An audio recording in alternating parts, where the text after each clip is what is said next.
Good evening. This is Vincent, and this video is about the Hymac again.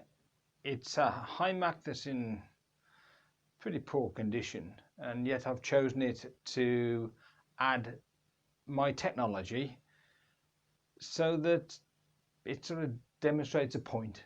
It means that you don't need a fantastic excavator, the modern excavator, to do what I'm going to do with it. So you'll see sort of hints of what I'm up to with all these pipes and things, but I'll be releasing that information sometime down the line.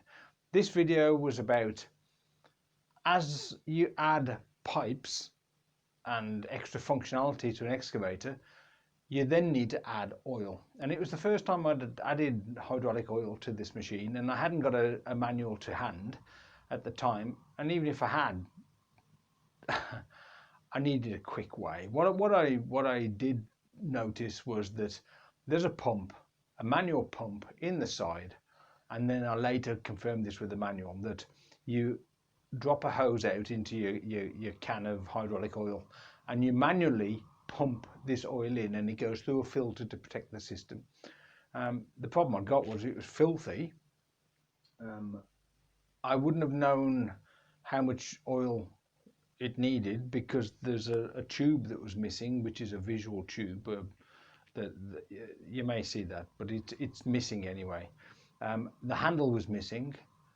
I think the hose is there, but it's filthy, and I wouldn't be wanting to put that into my my new oil.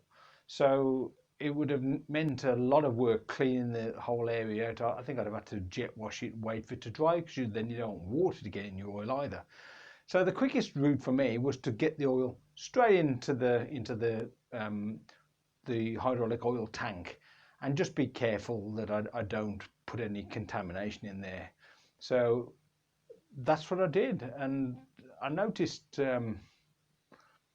you'll see what I mean, and I hope you enjoyed the video. So here's a photo of the boom. You can see the pipes that I've got on there for this new technology, which I'll show you in the future. I'm still doing a bit more work on it.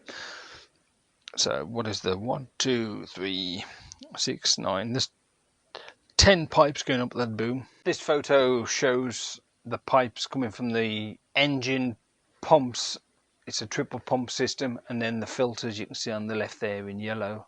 I've added a lot of extra hoses to supply the pipes that you saw earlier on the boom. In the distance there at the top of the photo, you can see what looks to a layman a filler cap, but it's not. It's a vent of some sort. It's not even a pressure relief valve, it's just a vent.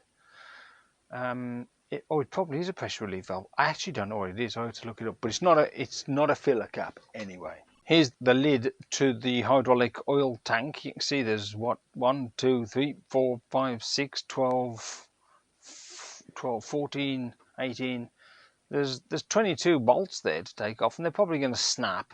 And there's a gasket then in between. That was one option, is to get in that way. I didn't think that was a good idea. And this is an extract from the manual of how to replenish the hydraulic oil in the oil tank. And there you have to slacken this air release valve A, which otherwise it would prevent you putting the oil in. Probably it'd build up a pressure and you wouldn't get the oil in. Instead I went this route. I took that filler cap off. It's got a seal on it. Now I also noticed that the gland that's attached to the tank, that was moving as well, and I had no way of tightening that. So eventually, if I have any problems on it, that may be my culprit, and I may have to do something about that, because it's probably got a nut inside the tank with a gasket or something, a seal. So there it is, off anyway, ready for me to create a fitting so I can just fill it up.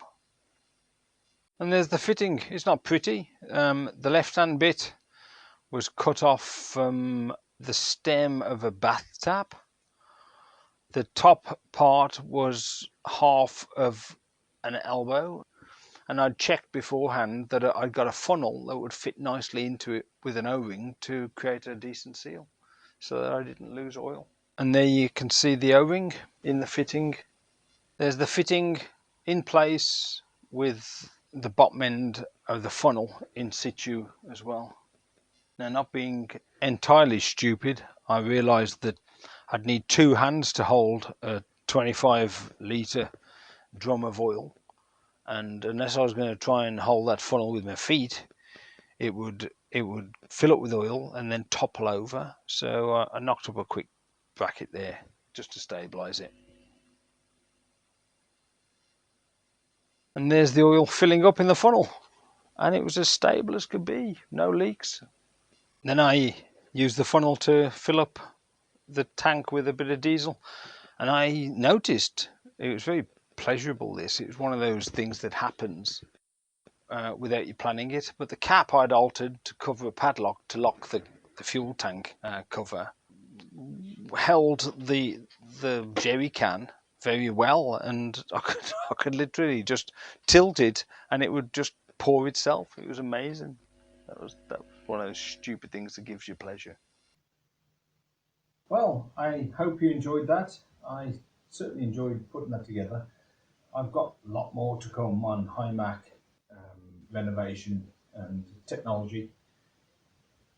If you want to comment, do comment and support me. You know best how to support somebody on a channel. I'm new to it, so it's for you to work that out, I suppose. It's things like sharing the content, I do believe, subscribing.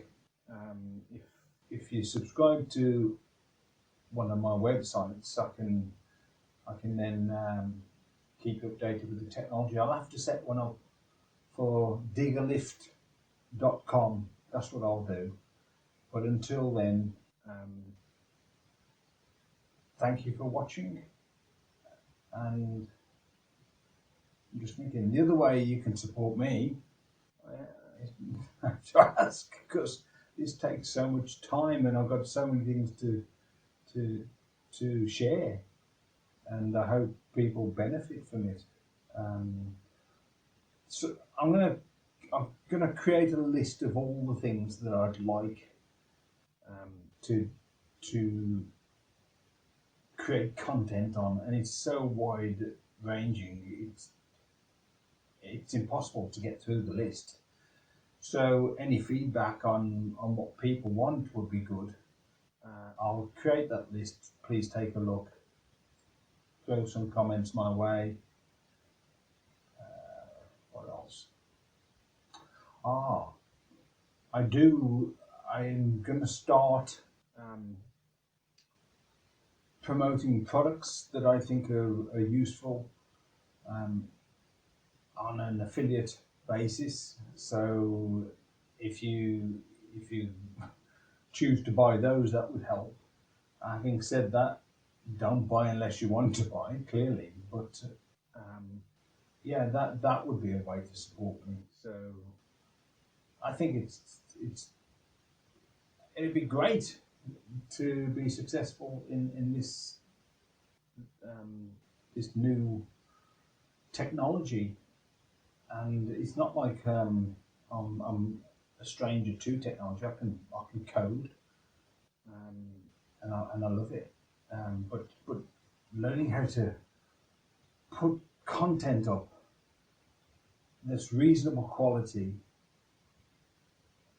in a sensible time frame, I'm finding that quite difficult. Though I think I'm getting there, and I aim to put up content at least once a month, but I want to get going a lot quicker than that, and I've set up systems to make me far more efficient, and I'll share all those as well at some stage. So there's a lot available. I don't think I'm going to be one of those that runs out of content, not at all.